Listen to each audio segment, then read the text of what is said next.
Ngayong hapon sa inyo. Kaupan pa na nato sila.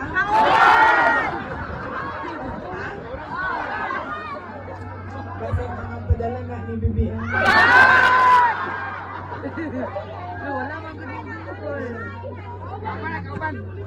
Unang ako ang mga pagpasalamat. Lingkod. Ang mga nasa tulangan, ang mga nasa likod dito. Kuan, pakitaan. Nasa may Sinday Sara? Sa hangin. Hindi ako maulit. Unahon-una na ako ang mga pagpasalamat. Salamat sa ako ang mga kaigsuunan dinhi sa Misamis Occidental, kaninyong tanan. Salamat sa inyong oras sa karong adlaw. Daghan sa inyo ang nagkambyo sa ilahang mga schedule no kay kadto raman ning Domingo nagsulti nga muanhin ni dinhi mo bisita sa inyo sa Misamis Occidental. So daghan sa inyo nagkambyo og schedule para lang nga mag-uban na dinhi karon sa ato ang tulong-tulong para pagpasalamat sa inyong dinhi sa probinsya sa Misamis Occidental. Ikaduha, ang mga pagpasalamat sa mga lain-lain na grupo, Hakbang ng Maisog, daghang salamat. Kingdom of Jesus Christ, PDP, party, daghang salamat sa inyo. PDDS, I understand, naabot. O ang grupo sa ato ang former Governor Philip Tan.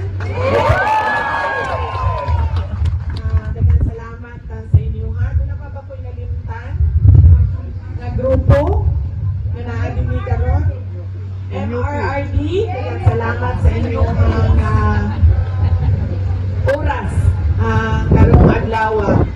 Unahon pag nako ang mga personal na pagpasalamat sukad atong 2022 hangtod karon ginausap-usap nako ang pasalamat una personal na pagpasalamat kaninyong tanan sa ako ang mga kauban dinhi sa Mindanao, mga kaigsuonan nako sa Mindanao, sa inyong tapang, sa inyong suporta, sa inyong boto, sa inyong kampanya para kanako tung tuig 2022 pagka Vice Presidente. Daghang salamat.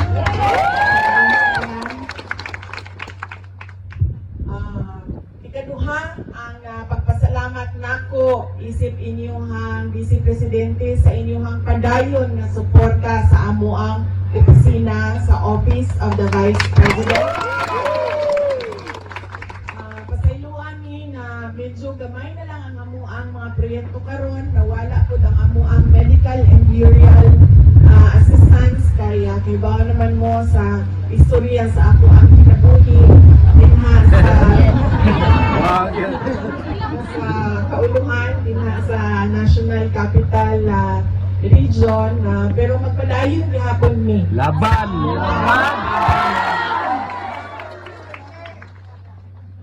sila nga po ang i-impeach.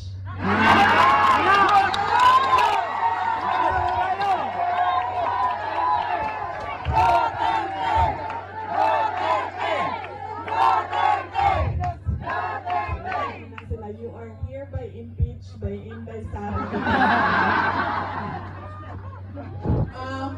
Ang sunod ng pagpasalamat gikan sa amo ang pamilya. Ang pamilya Duterte, dako kaayo may utang kabubuton kaninyong tanan mga kaigsuonan namo sa inyong sa higayon nga gihatag ninyo kanamo nga makaserbisyo sa ato ang nasod labi na sa mga pwesto dinha sa national government nato. Daghan kaayong salamat. Dako kaayo ang amo ang utang nga kabubuton sa unong katuig nga suporta ninyo sa administrasyon ni former President Rodrigo Duterte.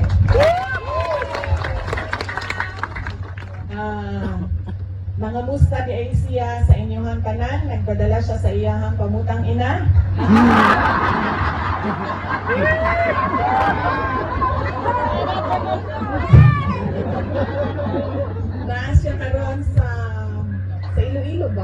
PDP, no? Ako sa Iloilo. Yes, ang PDP na karon sa Iloilo kay dunay proclamation rally sa mga senador nga nagdagan sa ilalom sa partido sa PDP o ang mga guest candidates sa PDP. Di lang nako may isa-isa pa karon. Pero kanami yung nga magpadala niyo og sample balot dinhi sa inyo ha, palihog na lang sundog ninyo ang sample balot. Di lang sa ako mag-isa-isa sa mga pangalan karon kay basig doon ako'y malimtan niya mahiubos niya sa ato dinhi sa ato ang tapok-tapok sa Misamis Occidental. Sunod nga pagpasalamat mao ang gikan gihapon sa ako kadtong secretary ko sa Department of Education. Kusog kaayo ang inyong suporta tanan sa trabaho sa mga maestra o maestro nato, sa ato ang mga magtutugdo. Daghan kayong salamat sa inyong suporta sa mga eskwelahan. Siyempre sa pag-eskwela sa ato ang mga anak o ato ang mga apo. Daghan kaayong salamat sa inyo ha. Kay mao naman mo sa istorya pero ako alang usabon mubo lang yun kaayo nga nihawa yun ko sa Department of Education kay dili na yun ko gusto mo pirma sa budget nga sila ang pagbuot, sila ang impact sa budget, igo na lang ka pirmahon.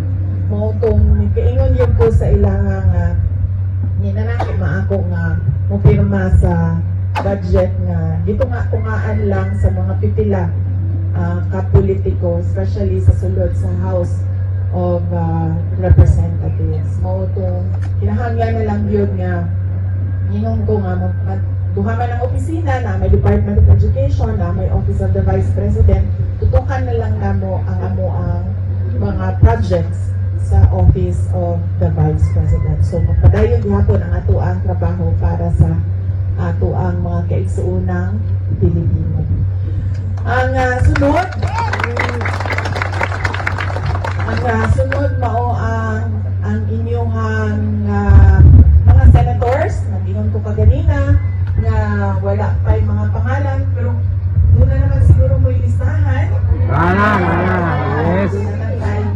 Doon na tayo listahan. Yes, all PDP plus ang ato ang mga guest candidates kay doon na may mga kandidato na pareho o vision, pareho tumong sa ato ang tanan, ang makita nato ang ato ang nasod nga hindi ani ba maski ulahi sa tanan, ulahi sa mga silingan nato dili sa Southeast Asia, ulahi sa tibuok kalibutan, paatras ang ato ang imbis nga padulong ta sa kalambuan, paatras pirmi ang ato ang makita sa ato ang katilingban mo nang doon na tayo mga guest candidates na inaupod ang ilang tinguha para sa ato ang nasod. So daghang salamat sa inyong suporta sa ato ang mga senators sa PDP laban o mga guest candidates nato sa PDP laban. O ang ato ang mga local candidates dinhi sa Misamis Occidental. Magpasalamat mi sa ilaha. Alyansa man no ang lain-laing mga grupo and of course I am sure that ang ato ang former governor Piliktan na apod sila'y mag-suportahan ng mga local candidates para din sa inyo sa Misamis Occidental. Hinaot ko ang ato ang kitang tanan ba maghukom mag-alyansa para sa ato ang nasod. Yes. Para sa ato ang kalambuan, dili ka nang magsigita o dinautay sa politika nga wala na yung hitabo sa ato ang nasod, kundi ang kato na lang perpetuation in power ba? Kanang sige na lang balik-balik sa pwesto pero wala man kay kabakuhan na nakita sa ato ang mga komunidad sa ato ang mga barangay sa ato ang mga lugar. Dapat doon na tayo makita na mas nindot pa kung sa ato ang masinapit karon.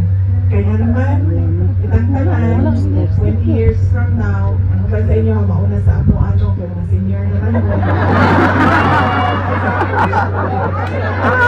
Years. Wala kami man senior, mga 30 years. Ang mga mabilin manggod ang ato ang mga anak. Ang ato ang mga ako. Kanya dili nato gusto nga ang ato ang ibilin sa ilahan nasod ba nga nagluya nga nasod nga speaking of bugas 20 kilo. 20 ang kilo. Nabudol. 20 ang sukli.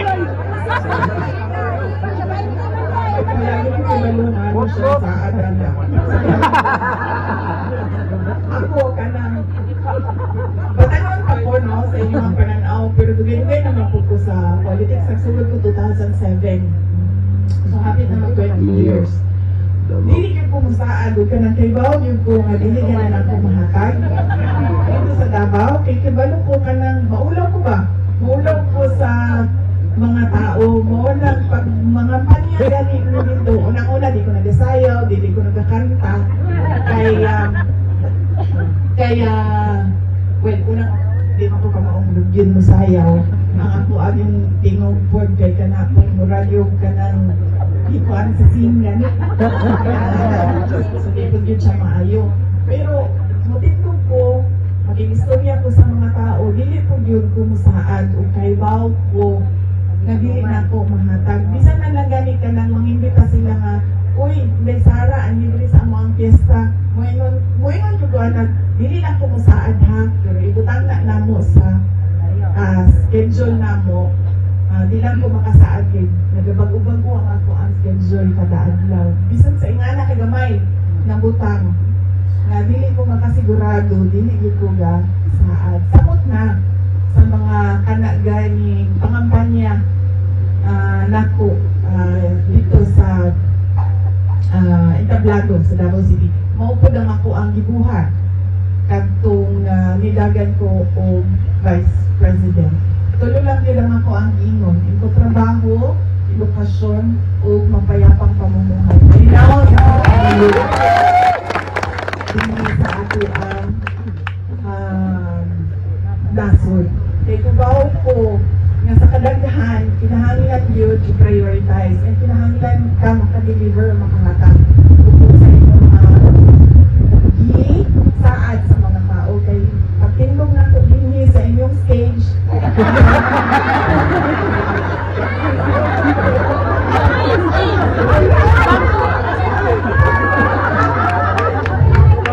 pagtindog na ko dinhi sa inyong stage kinahanglan mahatag na ko kung sa ako ang DCP. Mga kababayan, no, nakita po natin si Vice President Sara Duterte na walang kaarte-arte na pumatong or nakapatong lang po doon sa upuan kasi wala naman pong stage po yung lugar na pinuntahan po niya. So, doon po yun sa Tangub City mga kababayan, no, sa Misamis Occidental. At talaga namang mainit din po ng mainit yung pagtanggap sa kanya doon, no, sa Tangub City mga kababayan, Misamis Occidental. Si VP Sara. Bali, umattend po siya doon sa parang may forum matang siyang pinuntahan yung event na yon. At nagsalita po siya doon mga kababayan para makita po siya doon sa likod. Kaya ginawa niya, pumatong na lang po siya doon sa upuan kasi wala namang stage. Yung lugar parang bundok or bukid yung area parang hindi siya sa city mismo mga kababayan. At naririnig din natin mga kababayan na sinabi niya na suportahan yung mga pambato ng PDP Laban, no? Yung mga senatoriables ng PDP Laban. Ayan, so hindi lang siya nag-mention ng pangalan, baka daw may makalimutan siya at baka magalit sa kanya or magtampo sa kanya, kaya hindi mo na niya sinabi yung mga pangalan. Pero lahat po ng PDP Laban, pati ang mga guest candidates mga kababayan ng PDP Laban, sinabi niya na suportahan din po, no? Ano pong opinion niyo mga kababayan dito po sa ginawa po ni Vice President Sara Duterte. Talagang walang kaarte-arte at mainit na pagsalubong sa kanya ng mga tao doon. No? Please comment down below dito sa ating comment section. Maraming salamat. God bless po sa ating lahat.